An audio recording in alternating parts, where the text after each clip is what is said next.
ये है नेहा और उसने एक सपनों सी जिंदगी चाही थी। एक ऐसी शादी जहाँ पर प्यार हो, इज्जत हो और एक राजकुमार जैसा हमसफर हो। मेरे हस्बैंड मैंने कहते कि तुसी इंस्टाग्राम चलाते हैं। मैं क्या नहीं, मैं नहीं चलाती है। मैं क्या फिर मैं और उन्होंने मतलब मैंने खुद दसिया कि हाँ मैं तो चलाता है। मैं क्या कोई नहीं, तुसी चला लियो, मैं पीछे बह जाऊंगी।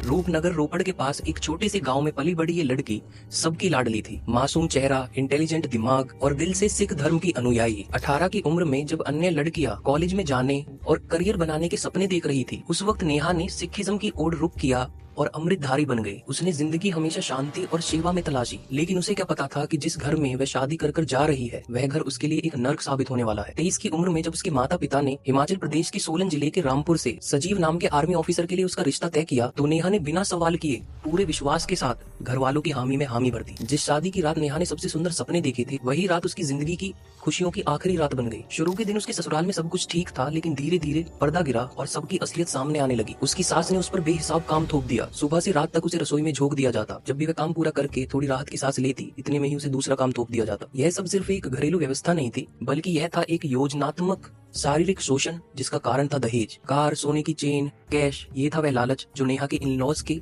नजरों में बसा हुआ था। नेहा ने अपने पापा की माली हालत को देखकर इनसे मना कर दिया था कि मैं कोई दहेज की डिमांड अपने घर में नहीं करूंगी। इस चीज की वजह से नेहा का डेली अपमान किया जाता, उसे टॉर्चर किया जाता और उसे पीटा जाता। सभी एक एक करके उस पर टूट पड़े। नेहा, जिससे किसी ने कभी ऊंची आवाज में बात नहीं की थी, अब वह मार खा रही थी। रात के 2 बजे उठ के खाना बना रही थी और मानसिक आघात के बीच खुद से बार बार एक सवाल कर रही थी, क्या उसके सपने सारे झूठे थे? आखिरकार नेहा ने हिम्मत जुटा के इस बात के बारे में अपनी माँ को बताया, लेकिन एज यूजुअल इंडियन माइंडसेट, समाज क्या बोलेगा, तो उसकी मम्मी ने वही कॉमन डायलॉग बोला, बेटा थोड़ा एडजस्ट कर लो, नई फैमिली है, वक्त के साथ सब कुछ ठीक हो जाएगा। फिर आई 19 अप्रैल 2025 की रात। नेहा के माता पिता को एक पड़ोसी की कॉल आती है और वह पड़ोसी उनसे ये बोलता है कि नेहा की हालत बहुत ज्यादा खराब है, आप आओ और उसे बचा लो। जब वो वहाँ पहुंचे तो नेहा अपने कमरे में अचेत पड़ी थी। बाकी ससुराल वाले एक कमरे में ऐसे बैठे थे जैसे कुछ हुआ ही नहीं है। नेहा को तुरंत पीजीआई चंडीगढ़ ले जाया गया, लेकिन वहाँ पर डॉक्टर ने बोला कि सॉरी, हम कुछ नहीं कर सकते, बॉडी में काफी ज्यादा जहर चला गया है। नेहा 5 दिन तक जिंदगी और मौत से लड़ती रही और 25 अप्रैल को उसने दम तोड़ दिया। पोस्टमार्टम रिपोर्ट में नेहा की बॉडी पर काफी ज्यादा निशान थे, गले पर काफी ज्यादा निशान थे और उसे जहर जबरदस्ती पिलाया गया था। नेहा के ससुराल वालों का कहना था कि वह काफी ज्यादा डिप्रेस थी और उसने खुद जहर लिया था, लेकिन एक्चुअल में ऐसा नहीं था। पुलिस ने भी इस केस को दबाने की कोशिश की थी,